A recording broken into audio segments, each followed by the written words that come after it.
Грамматика. Грамматикалық тақырып жалғау және оның түрлері. Бірақ біз жалпы қосымшаға тоқталып кетуді жөн көрдік. Қосымша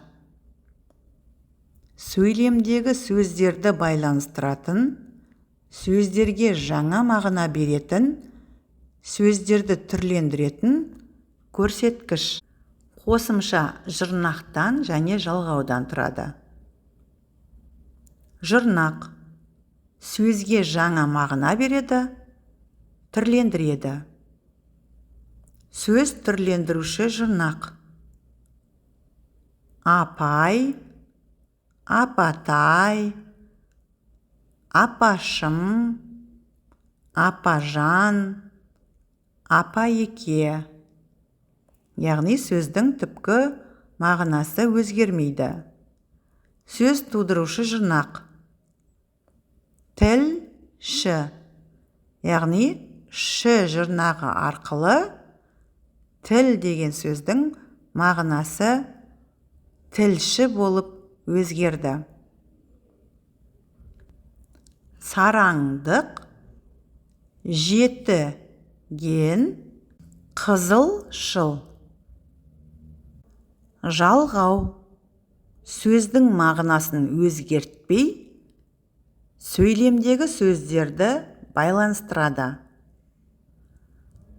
Жалғаудың түрлері көптік жалғау, септік жалғау, тәуелдік жалғау, жіктік жалғауы.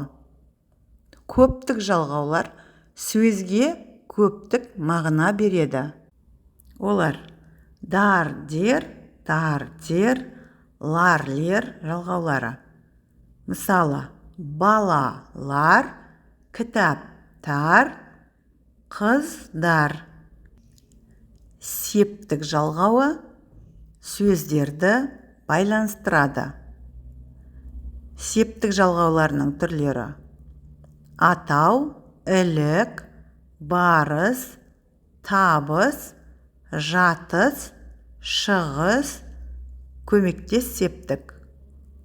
Атау септігі ата, мысалы, ілік септігінің жалғауының атаның, барыс септігінің жалғауы атаға, табыс септігінің жалғауы атаны, жатыс септігінің жалғауы атада, шығыс септігінің жалғауы атадан, көмектес септіктің жалғауы атамен.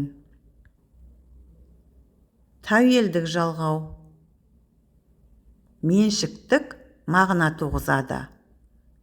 Менің, сенің, сіздің, оның, біздің, сендердің, сіздердің, олардың. Мысалы, апам, апаң, апаңыз, апасы. Апамыз, апаларыңыз, апалары. Жіктік жалғау жекелену, даралану мағынасын білдіреді. Мен, сен, сіз, ол. Біз, біздер, сендер, сіздер, олар. Әншімін, мысалы, мен әншімін.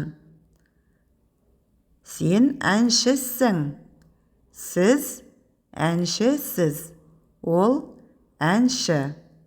Біз әншіміз, сендер әншісіңдер, сіздер әншісіздер, олар әншілер. Келесі тапсырмаларға назар аударыңыз.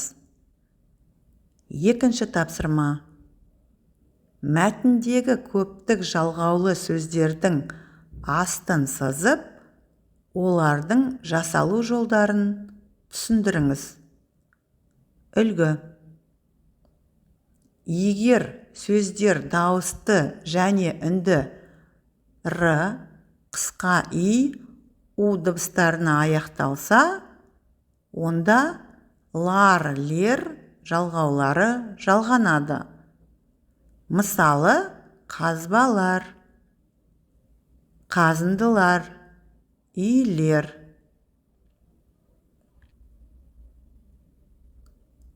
Үшінші тапсырма. Мәтіннен тау-кен саласында қолданылатын сөздер мен сөз тіркестерін теріп жазып, олармен сөйлем құрастырыңыз. Мысалы, жер қыртысы, пайдалы қазындылар, тау-кен ісі, тау жыныстары. Төртінші тапсырма. Сөйлемдерді көшіріп, жалғауларды табыңыздар. Оларды түрлеріне қарай ажыратыңыздар. Отырғандарға сәлем беріп, ел жұрт, ауыл аймақ амандығын сұрап алып, қаланың хабарын айтуға көшті. Сол күні менің бастан кешкенімді сөзбен айтып жеткізу қиын. Буы бұрқыраған еңбек күйі аспанға өрлейді. Өзбек хан енді өзін шын бақытты адам санады. Мақал-мәтелдердің мағынасын түсініп оқыңыз, жатқа айтыңыз.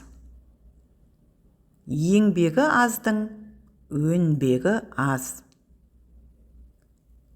Алтын менен күмісті зергер үшін жаратқан, арқар менен құлжаны мерген үшін жаратқан. Еңбексіз өмір жоқ, ауырсыз жеңіл жоқ. Еңбек қылмай ер оңбас, бірлік қылмай ел оңбас. Жерге еткен жақсылық жерде қалмайды. Күн шыққан соң суарған суды күн жұтады. Күн батқан соң суарған суды жер жұтады. Еңбектің көзін тапқан байлықтың өзін табады.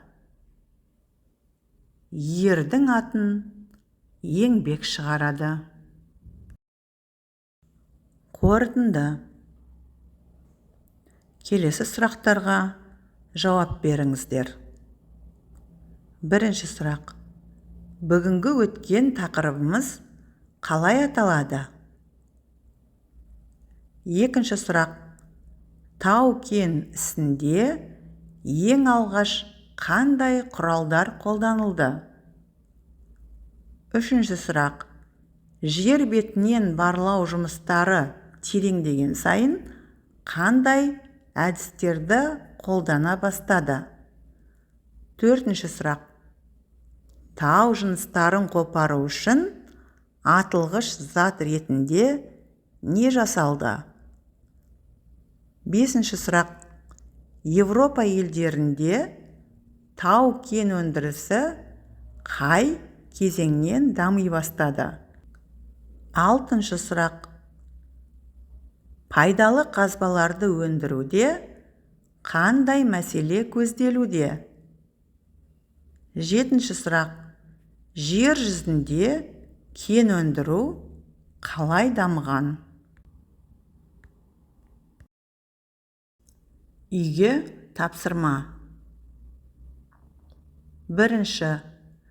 Жаңа сөздерді толықтырып, жазып, сөз тіркестерін құрап, аударып, жаттап және 2-3 сөйлем жазыңыздар.